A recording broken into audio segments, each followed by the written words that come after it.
The hall of the Galactic Council was older than most stars in the galaxy.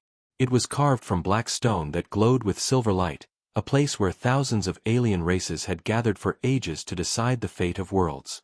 Today, the hall was silent. The vote was complete, and all eyes turned toward one small figure who stood at the center. It was the representative of Earth. His suit was simple, his body fragile compared to the towering reptilian guards and the floating crystal beings around him. To most of the council, humanity was nothing more than a young race, loud and reckless, still crawling from their small blue world. They believed Earth had no place among the stars. The Speaker of the Council, a being with 6 golden eyes, rose from his throne and let his voice echo across the chamber. The vote is final. By the will of the Council, Earth is exiled from the galaxy. No trade. No alliances. No protection. Humanity will stand alone. The words struck like thunder. Many alien voices hissed in agreement. Others laughed softly, their strange tongues dripping with contempt. To them, this was justice. Humanity had grown too bold, too defiant, too unwilling to kneel. And now, the council had cut them off. The Earth representative stood in silence. His face was unreadable, but his eyes burned with something that made even the tallest alien shift uncomfortably.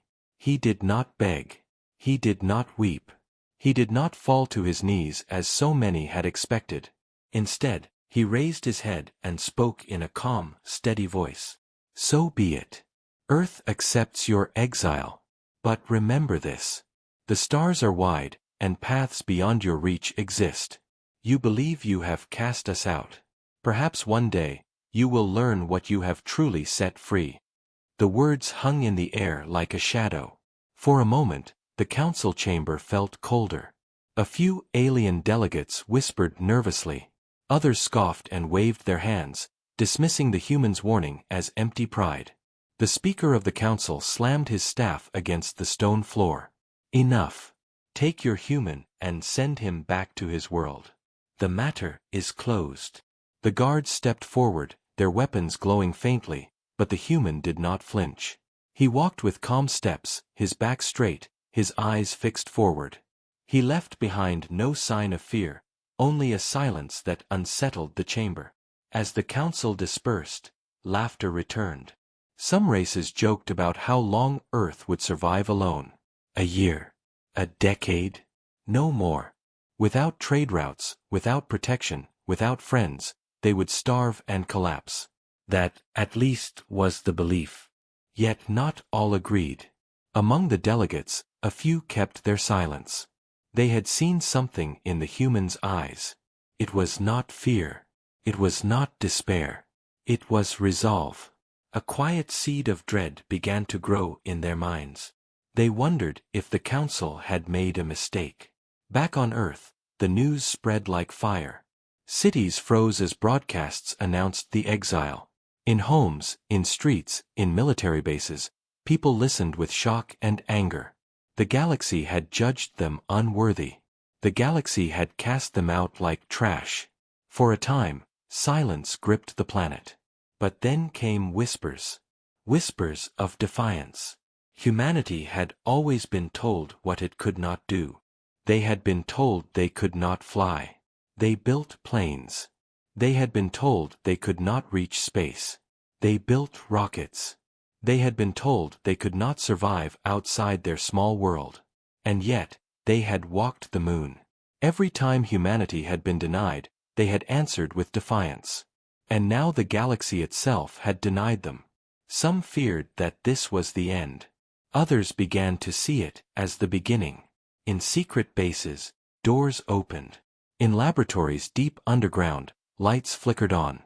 Plans that had been hidden, projects whispered only in shadows, were now brought forward. The council believed Earth was weak. They believed exile would break them. They believed humanity would kneel. But humanity had never been good at kneeling. The Earth ambassador returned home. He stood before the world's leaders and repeated his words from the council chamber. They think they have banished us. They think we will fade away. But exile is not death. Exile is freedom. Now, we will choose our own path. His words struck the hearts of all who listened. People who had felt fear now felt fire. Nations that had once been rivals now shared a single enemy. For the first time in history, Earth began to unite. Yet beyond the stars, the alien races laughed. They did not see humanity as a threat. To them, humans were ants shouting at giants. But the galaxy had forgotten one thing. Even the smallest creature can bite when cornered. The stage was set. The verdict of the council was final. Earth was alone. But in their exile, humanity had found something far stronger than fear. They had found resolve. And that resolve would soon shake the stars. The news of exile hit Earth like a storm. At first there was silence. Streets were quiet, governments hesitated, and people everywhere sat frozen in front of their screens. The Galactic Council had spoken. Humanity was now alone. For centuries, humans had dreamed of being part of something greater, of joining the other civilizations in the stars. They had believed unity among alien races would bring peace, trade, and a better future. But the truth was harsher.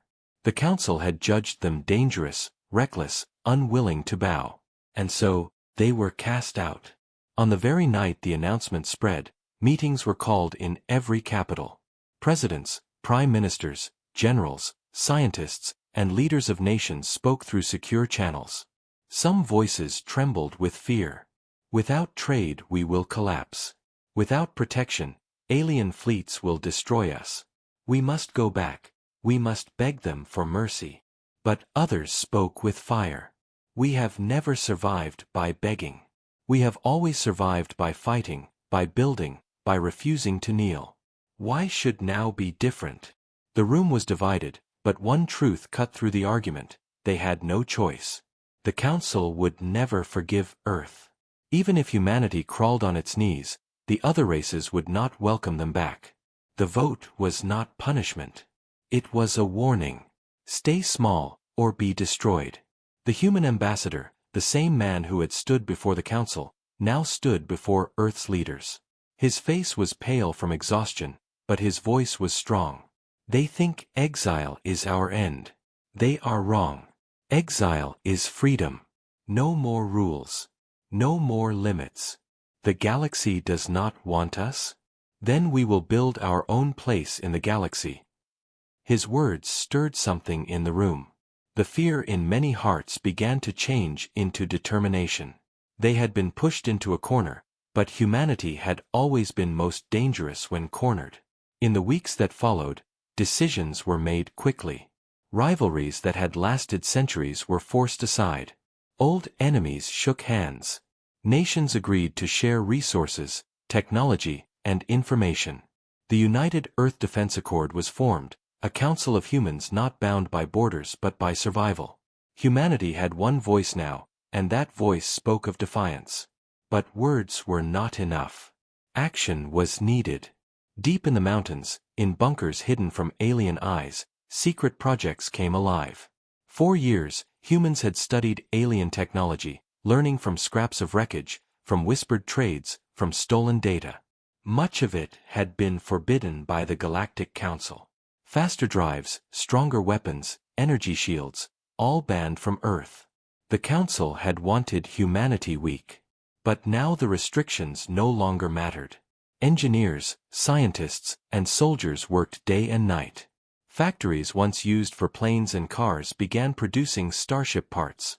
Laboratories lit up with energy as prototypes hummed to life. One project stood above the rest. It had been hidden for decades, known only to a small circle of leaders. Its name was Project Aegis. It was the dream of building ships not just for travel, but for war. Ships that could face fleets, not just ferry cargo. The Council had always feared humanity's creativity, their ability to adapt and build. That fear was about to be proven true. In a hidden launch site, the first ship of Project Aegis stood ready. It was not large compared to alien warships, but it was something new, fast, flexible, armed with weapons powered by both human invention and stolen alien science. The ship was called Defiance. On the day of its launch, the world watched. Screens across Earth showed the silver hull rising into the sky on columns of fire. Children cheered. Soldiers saluted. Ordinary people felt pride burn in their chests. Humanity had been banished, but they would not go quietly. They would build, they would fight, and they would carve their own path. In space, the Defiance drifted free of the atmosphere. Its engines flared, and it cut across the black void like a blade. The crew aboard, a mix of the best pilots and engineers Earth could gather, felt history pressing down on their shoulders. This was no longer survival. This was defiance against the galaxy itself. Yet beyond the stars, whispers began to spread. Alien traders who had once visited Earth now carried stories to the Council. They spoke of lights in the mountains, of factories running through the night, of new ships being built. The Council listened and laughed. "Let them build," one delegate said. "They are children playing with fire. They cannot challenge us." But not all were so certain. A few remembered the human ambassador's words. A few remembered the look in his eyes. And some, deep in their hearts, began to wonder if exile had unleashed something far more dangerous than the Council had expected. On Earth, the leaders met again. "The galaxy believes we are weak," one said. "Then let us show them how wrong they are." Plans were drawn for more ships, for stronger weapons, for colonies that could survive without alien trade. For the first time in human history, the nations of Earth were not preparing for war against each other, but for war against the stars. Humanity had made its choice. They would not kneel. They would not beg. They would rise, even if the galaxy turned against them. And somewhere, in the dark, the Defiance prepared for its first test. The galaxy had cast Earth aside.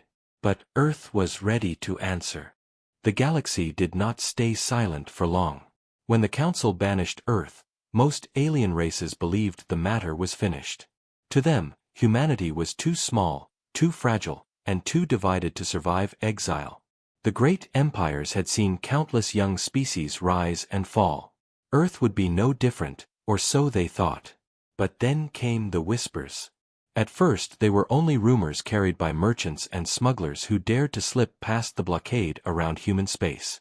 These travelers spoke of strange movements on Earth, of factories working without rest, of secret lights in the mountains and deserts that glowed at night. They told of ships rising from hidden launch sites and vanishing into the dark. The Council dismissed the reports. "Let them build," said one elder of a reptilian empire. "They are like children stacking stones. It will not matter." Yet the whispers did not stop. In markets and spaceports across the galaxy, stories spread. Some claimed humanity had unlocked forbidden technology. Others swore they had seen new weapons unlike anything known. A few even whispered of a ship that had destroyed an entire fleet in a single strike. Most laughed at these tales. But not everyone laughed. A handful of alien commanders had faced humans before, in trade disputes or border conflicts. They remembered how quickly humans learned, how easily they adapted, how fiercely they fought when cornered. Those commanders did not laugh. They warned the Council, but their warnings were ignored. Far away, in the shadow of their exile, humanity continued to work. The ship Defiance was no longer alone. New ships were being built, each faster and stronger than the last. Engineers pushed themselves to the limit, using every piece of knowledge stolen, traded, or invented. Soldiers trained not for small battles, but for survival against empires. And above all, humanity learned to move in silence. Scouts and spies slipped into alien space, watching, listening, and gathering. What the Council had never understood was that exile had freed humanity from its chains. No longer bound by alien laws, humans explored paths that had once been forbidden. Weapons once outlawed were tested. Engines once banned were perfected. Every failure became a lesson, every success a step closer to strength. But the whispers grew louder when something strange happened. A patrol fleet belonging to the Valari, one of the Council's loyal member races, entered human space to test Earth's defenses. They expected an easy victory.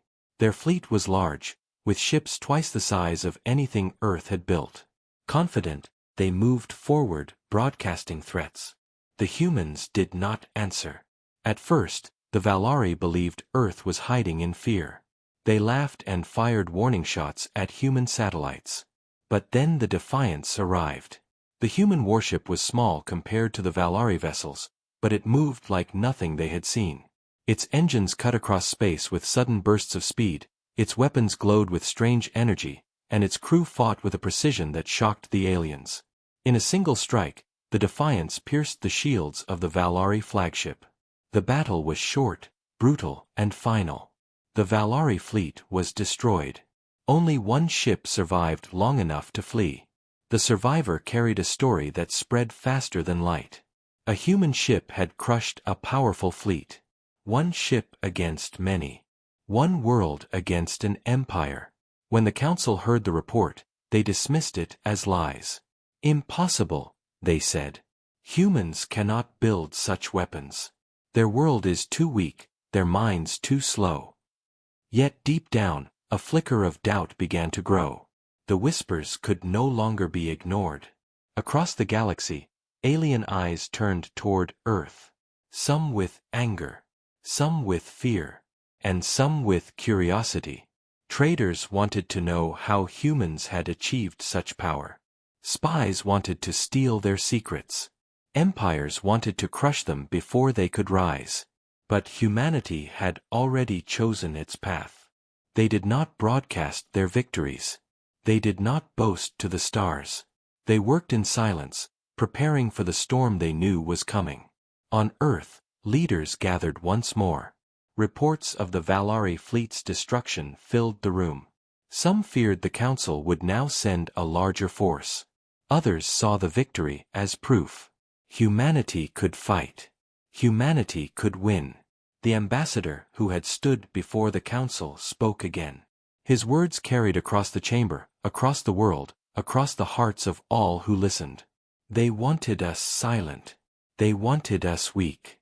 Instead, we are stronger than ever. Let them whisper about us. Let them laugh.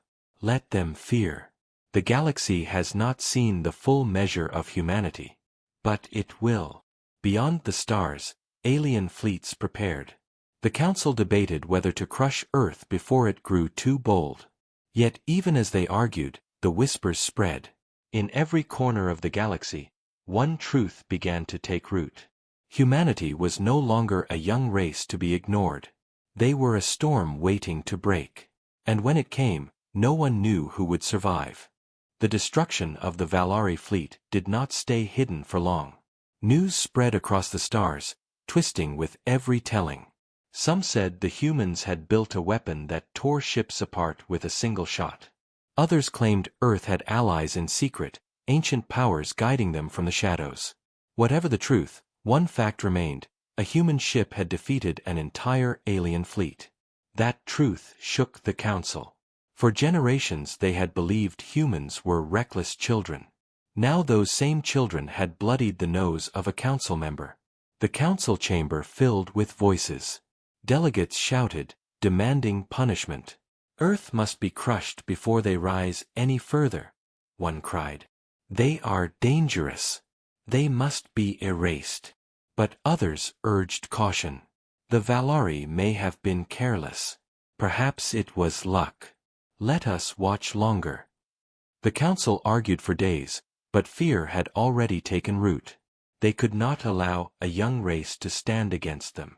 In the end, the council issued a warning. A message was sent to Earth. The voice of the council echoed through human space. You have broken the peace. You have built weapons forbidden. Kneel before the council or face destruction. On Earth the message played across every city, every colony, every ship. The words carried power. Many felt a chill of fear. Kneel or die. The choice seemed impossible. In secret halls the leaders gathered. The air was heavy, faces drawn with exhaustion and doubt. Some argued surrender. If we kneel now, perhaps they will spare us, one leader said. We cannot fight the entire galaxy. Their fleets are endless, their weapons older than our world. But others refused. A general slammed his fist on the table. If we kneel, we are slaves. If we resist, we may die. But better to die free than live crawling. Silence followed his words. The human ambassador, the same man who had spoken in the council chamber, rose to his feet. His eyes burned with defiance. The council gave us exile. They thought it was our end. Instead, it gave us freedom. Now they demand we kneel. I say no. Humanity does not kneel. The room erupted with voices, but slowly the tide turned. Fear gave way to fire. The choice was made. Earth would not surrender. Humanity would stand against the galaxy. Preparations began at once. Factories burned through the night, building more ships, more weapons, more armor. Scientists worked in silence, unlocking secrets that had once been forbidden. Soldiers drilled until their bodies broke, then rose again. Humanity became a world at war. Yet every step came with a price. Resources ran thin. Families were torn apart as fathers, mothers, and children were sent to the front lines of industry or defense. Cities grew darker as energy was diverted to shipyards. Hunger spread in some regions, and anger simmered. Why must we suffer for pride? Some asked. Why not surrender? The answer came in funerals. The Valari survivors, humiliated by their defeat, returned with raids against small human colonies. Settlements burned. Men, women, and children were slaughtered as a message to Earth. The Council had not yet sent its full power, but it allowed its members to strike freely. Humanity bled. The price of defiance was heavy, and it was paid in lives. But instead of breaking, the losses hardened them. Images of burned colonies and murdered families spread across Earth. Anger drowned out fear. Millions volunteered for service. The cry of humanity grew louder. Never kneel. At last the storm arrived. The Council, tired of whispers and warnings, sent a fleet. Not a small patrol, not a raid, but a true armada. Hundreds of warships cut across the void, their weapons glowing with power older than human history. They came to make an example of Earth. As the fleet approached, the skies above Earth filled with human ships. The Defiance led the way, followed by a growing line of warships born from desperation and genius. They were smaller, weaker in number, but every ship carried the weight of a united world. On the ground, billions watched the sky, holding their breath. The first shots came like thunder. Alien fire streaked across space, burning through human shields. Ships exploded, fire and wreckage raining into the void. Humanity staggered but did not fall. The Defiance struck back, piercing the hulls of 2 alien cruisers with weapons no one had expected. Smaller human ships darted in and out of enemy lines, moving faster than the larger alien vessels could track. The battle was chaos. For every alien ship destroyed, 5 humans were lost. But still they fought. Hours turned into days. The orbit of Earth became a storm of wreckage and fire. Finally, against all odds, the alien fleet began to retreat. It was not defeat, but it was not victory either. Humanity still stood. The Council was humiliated. Never before had a young race survived such a blow. Yet the cost was carved into every soul on Earth. Thousands of ships gone. Millions dead. Cities scarred. The people wept for their losses, but even as they wept, they did not kneel. The ambassador spoke once more to the world. His voice was tired but unbroken. We have paid the price of defiance. We have buried our dead. But still we live. And as long as humanity lives, we will never kneel. The stars burned with fire, but in that fire, humanity's resolve only grew. The galaxy had wanted to break them. Instead, it had forged them into something new. The war was far from over. The true storm was still to come. The retreat of the alien armada should have brought peace, but peace never came. The Council's defeat at Earth's doorstep sent shockwaves across the galaxy. Many races could not believe it. How could a young species, a people barely walking among the stars, have stood against the oldest powers? To the Council, it was shame. To their allies, it was humiliation. The answer was simple: humanity had fought with everything, even when the cost was unbearable. But the Council would not accept humiliation. They promised revenge. They swore Earth would burn. The whispers spread again, louder than ever. Traitors carried tales of the battle to every corner of space. Some described humans as demons who would never die, others as reckless fools who had thrown their lives away for pride. Yet no matter the words, the truth remained: humanity had resisted the galaxy's will. That truth drew both fear and curiosity. Some alien species began to secretly admire humans, whispering that maybe this fragile race could achieve what others had never dared. But admiration was not enough to protect Earth. The Council gathered its strength once more. This time, there would be no small force, no single fleet. They would unleash a storm meant to erase humanity completely. The Council called upon its strongest empires, demanding ships, weapons, and soldiers. Reluctant allies obeyed, afraid of angering the Council. Slowly, an armada of thousands took shape, a sea of warships large enough to cover the stars. They moved not just to defeat Earth but to erase it from history. Humanity saw the storm coming. From hidden bases and new colonies, scouts reported the fleet's movements. Leaders of Earth stood grim-faced as the news spread. Some called the coming war the end of all things. Others saw it as the test humanity had been preparing for since exile began. The factories on Earth roared louder. The shipyards in orbit worked without pause. Every ounce of metal was forged into ships, every drop of fuel was sent into war machines. Children worked beside parents, not as soldiers, but as builders, carrying tools, lifting supplies, doing anything to help. Humanity had no illusions. They knew they were outnumbered. They knew their weapons could not match the power of ancient empires. But they also knew they had no other choice. There was no surrender left. When the armada finally arrived, the sky above Earth turned black. Thousands of alien ships filled the heavens, their weapons glowing like suns. Cities below fell silent as people watched from rooftops and windows. Billions held their breath. The humans were ready. The Defiance, scarred but unbroken, led the fleet. Around it flew dozens of new ships, each one carrying the hopes of humanity. Their designs were strange compared to the sleek lines of alien warships, jagged, patched, built from desperation, but their hearts were strong. Then the heavens exploded. The alien armada unleashed its fire. Energy beams cut across the void, tearing through human shields. Dozens of ships vanished in the first volley, swallowed by flame and silence. Earth trembled as shock waves rippled through its orbit. But humanity did not falter. The Defiance answered, unleashing a weapon that split an enemy cruiser apart in a single burst. Smaller human ships darted between giants, striking weak points, vanishing before the larger vessels could track them. The battle became a storm of chaos. Wreckage drifted like broken stars, flames lit the void, and screams of the dying echoed across calm channels. Hours turned into days. The humans fought like wolves, every ship sacrificing itself if it meant taking down even one enemy. For every 100 alien warships destroyed, humanity lost 1,000, yet still they fought on. On the ground, the people of Earth watched the sky burn.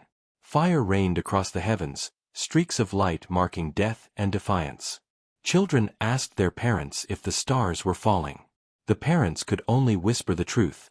Yes, but humanity still fought. The Council had expected an easy victory. Instead, they faced a nightmare.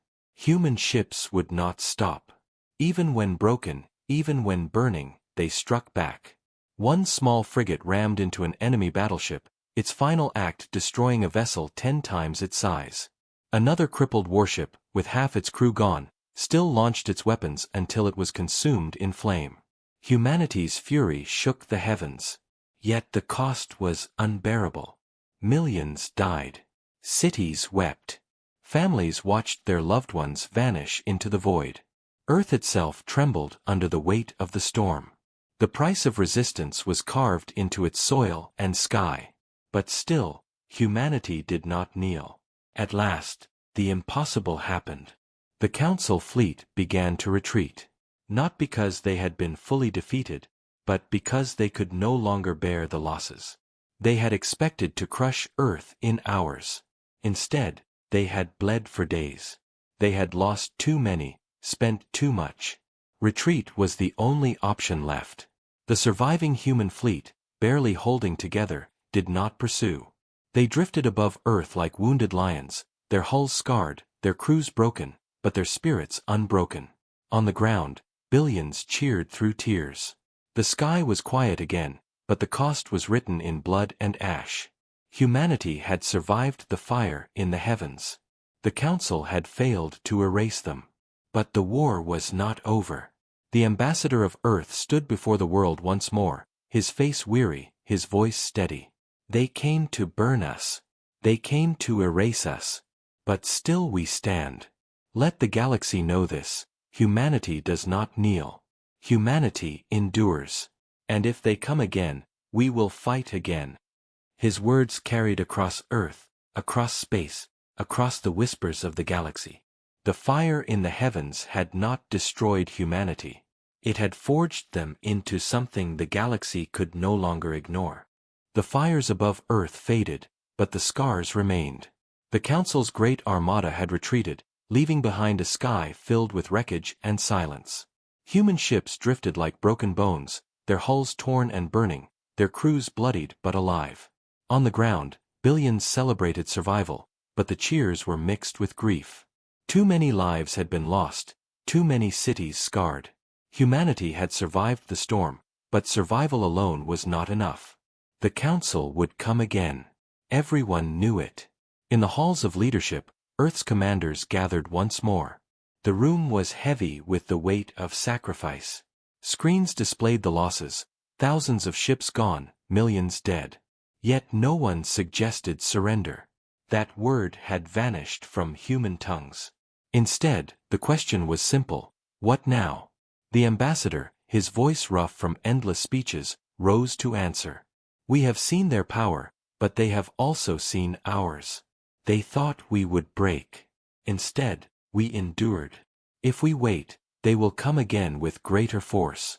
If we remain in fear, we will die. So we must not wait.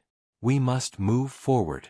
We must take the path of humanity into the stars. His words struck a chord. For the first time, Earth's leaders did not speak only of defense.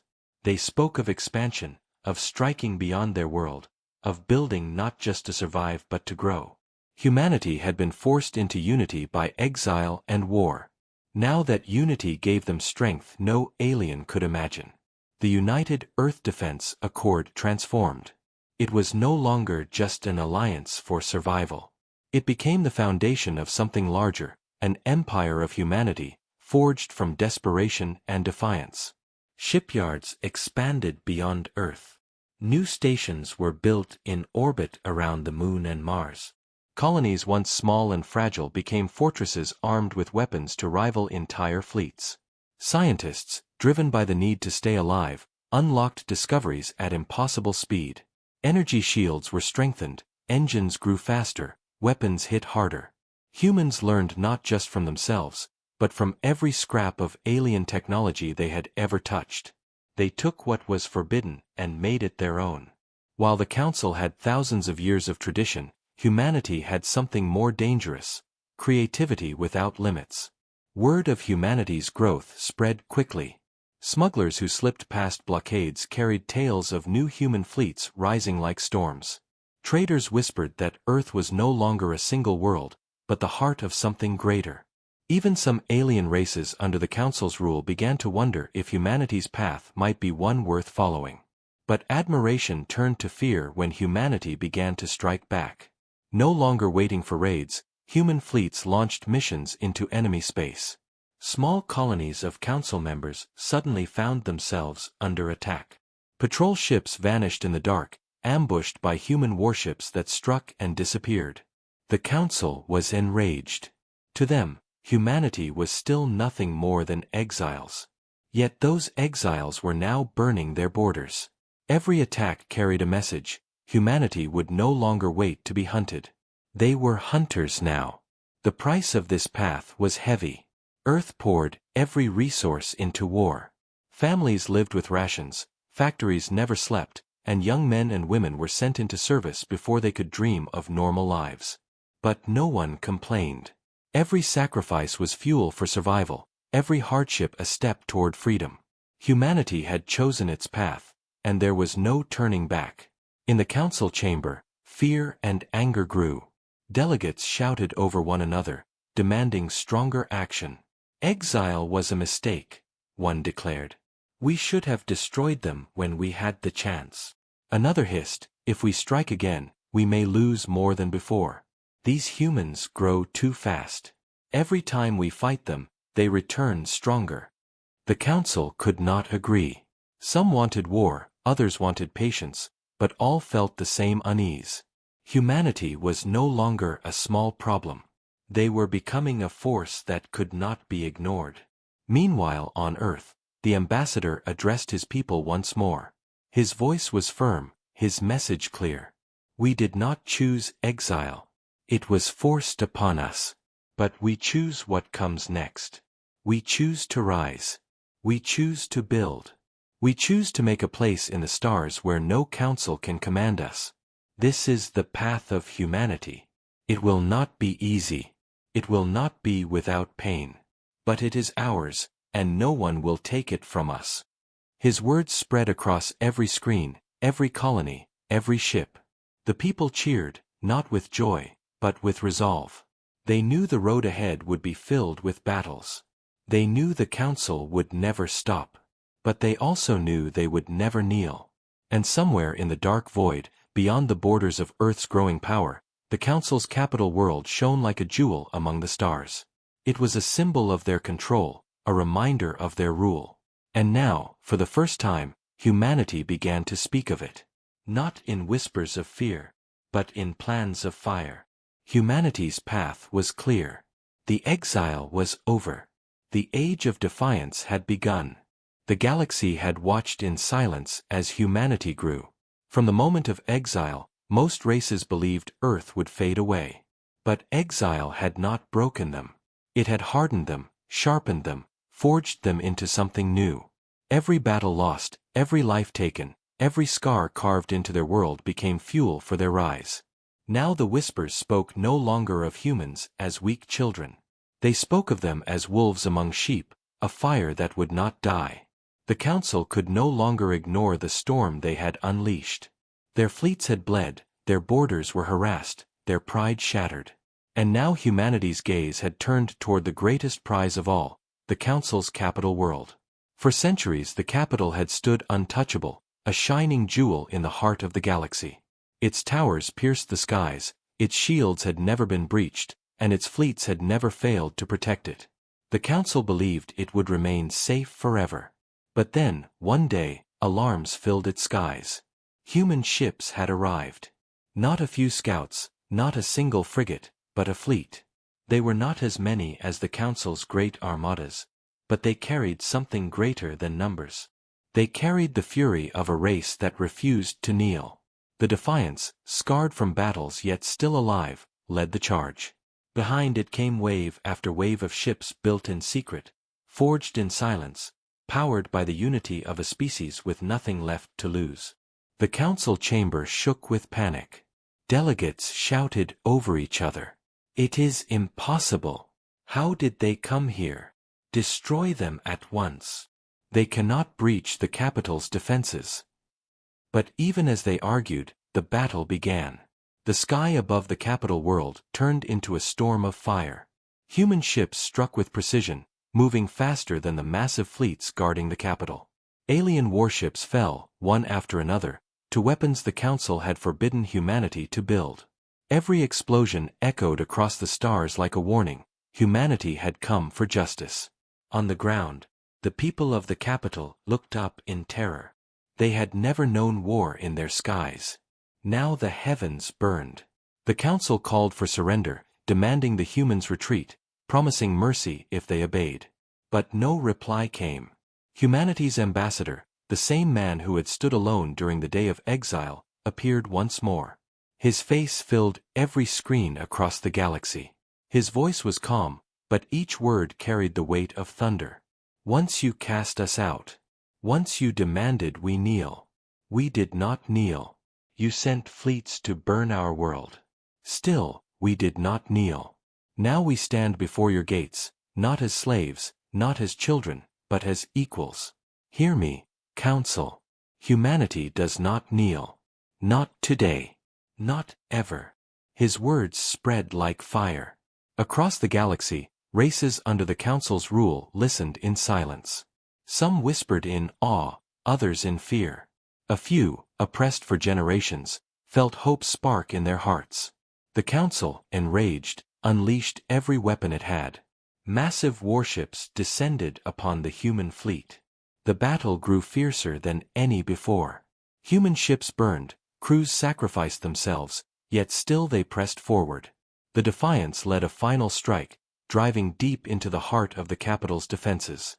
With every passing hour, the impossible became real. The shields of the Council world began to fail. The unthinkable was happening. The capital, untouched for thousands of years, was breaking. The Council screamed for victory, but the truth was clear. Humanity had done what no other race dared. They had brought war to the very heart of galactic power. Finally, as the shields collapsed, the human fleet pulled back. They did not seek to destroy the capital. They did not seek to erase worlds as the Council had once threatened them. They had come only to deliver a message. Across every channel, across every planet, across every mind that listened, the message was the same. Humanity would never kneel. The battle ended, but its meaning would last forever. The Council, once the unshakable masters of the galaxy, had been forced to bow in silence before a race they had exiled. Humanity, once dismissed as weak, now stood as a power that could not be ignored. The ambassador gave his final words before the fleet returned home. We do not seek to rule your stars. We do not seek to enslave your people.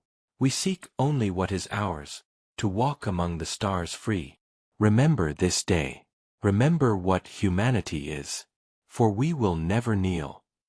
The galaxy trembled with those words. Some races feared, others cheered, and still others began to dream of their own freedom. The Council had tried to erase Earth, but instead, they had created a legend. Humanity's path had been forged in exile, carved in blood, and sealed in fire. Now, no one could deny them. As the fleet of Earth returned to its world, battered but victorious, the people looked to the stars with new eyes. They were no longer outcasts. They were no longer the weak. They were a force that had shaken the heavens. And though the future was uncertain, one truth would never change: humanity refused to kneel.